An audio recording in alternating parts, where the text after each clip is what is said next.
Friends, শীতের সন্ধে এই দেখো সব রকমের সবজি দিয়ে। তো এখানে রয়েছে ছোটো ছোটো করে, এই দেখো পেঁয়াজগুলিগুলো একদম ছোটো ছোটো করে কুচিয়ে নিয়েছি। আর এখানে রয়েছে গাজর, বিনস, শিম সব কিছু আছে। আর এই দেখো এখানে চাউমিন সিদ্ধ করে রেখেছি। আর এদিকে কড়াইতে তেল গরম হয়ে গেছে। ঠিক আছে বন্ধুরা, তোমরা বলো শীতের দিনে সব রকম সবজি দিয়ে চাউমিন খেতে খুব ভালো লাগে, তাই ভাবলাম আজকে বানাবো, তোমাদের সাথে শেয়ার করব। চলো, কড়াইয়ের তেল গরম হয়ে গেছে, এটা আমি ভালো করে এখন ভেজে নেব। সবজিগুলো দিয়ে দিয়েছি। চলো এবার সামান্য একটু লবণ ও সামান্য একটু হলুদ গুঁড়ো দিয়ে দেবো। এবার ভালো করে নাড়িয়ে নেব।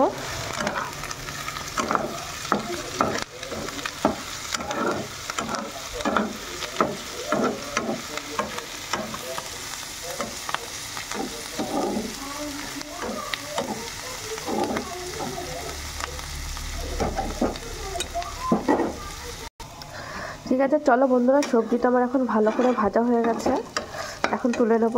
যে তোমরা দেখতেই পাচ্ছ দুটো ডিম দিয়ে দিয়েছে, এখন দুটো ডিমের ভুজিয়া বানিয়ে নেব।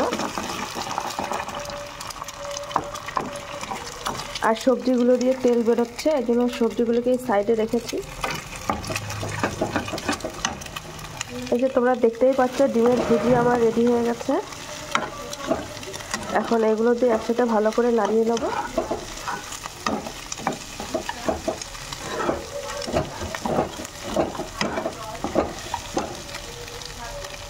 নাড়িয়ে নিয়ে এবার সিদ্ধ করে রাখা চাউমিনটা আমি এর ভেতর দিয়ে দেবো।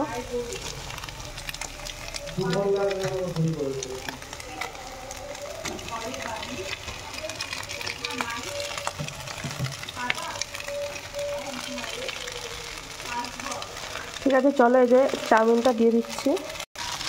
ঠিক আছে চলো, এবার সবজিগুলোর ভেতর চাউমিনটা ভালো করে মিশিয়ে নিই। আর দেখতে কতটা কালারফুল লাগছে তোমরা দেখতেই পাচ্ছ। এর জন্য বলে শীতের দিনে সবজি দিয়ে চাউমিন খাওয়ার মজাই আলাদা। ঠিক আছে চলো বন্ধুরা, একটু ম্যাগি মশলা দিয়ে দিই, তাহলে টেস্ট আরও অন্যরকম হয়ে যাবে।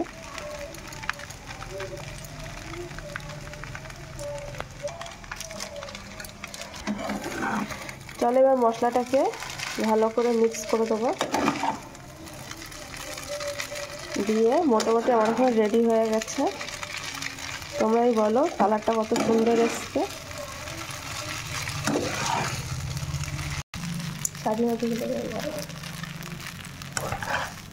ঠিক আছে চলো, এই যে নামিয়ে দিয়েছি, এখন চাউমিন আমার রেডি হয়ে গেছে। তারপরে লুকটা তোমাদের দেখাচ্ছি। ঠিক আছে চলো, এই দেখো চাউমিনের ফাইনাল লুক তোমাদের দেখিয়ে দিলাম। ঠিক আছে, তোমরা প্লিজ কমেন্টে জানিয়ে রেসিপিটা তোমাদের কেমন লাগলো। টাটা।